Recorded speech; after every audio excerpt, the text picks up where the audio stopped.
like you mean it. Change starts with me. I am a leader, and change starts with me. One more time. I am a leader, and change. The purpose of this session today is to teach and to learn about the importance of authority. Say authority. Authority.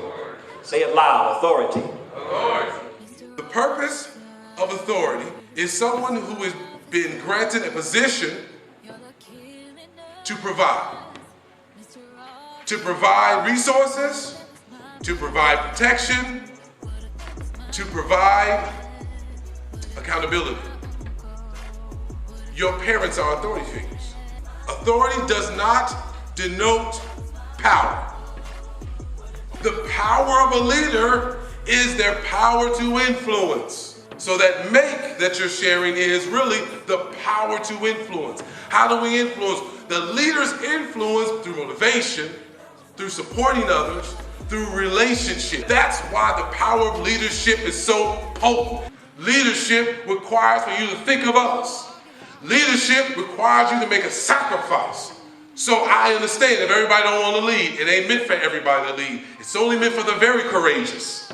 It's important to know also as a side point that if you want to be in positions of authority and leadership, do your research and find out what that entails. What are your requirements? What are your prerequisites?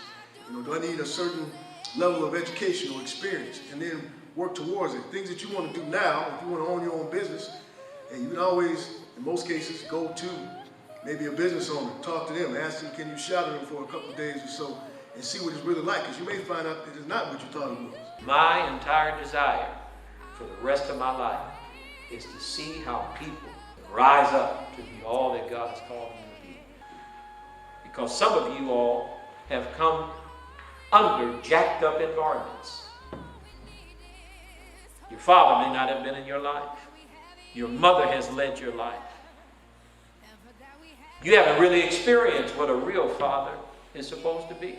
He never really had a man. He had a male. But how many know there's a difference between a male and a man?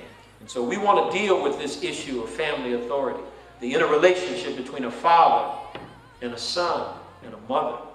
A mother can't raise up a boy because she doesn't understand the boy.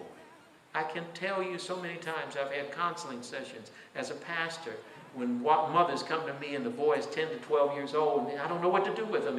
He's going crazy. That's because he's breaking out of the shell. He doesn't know how to be a man, but he's not a man yet. But he's not a boy yet anymore.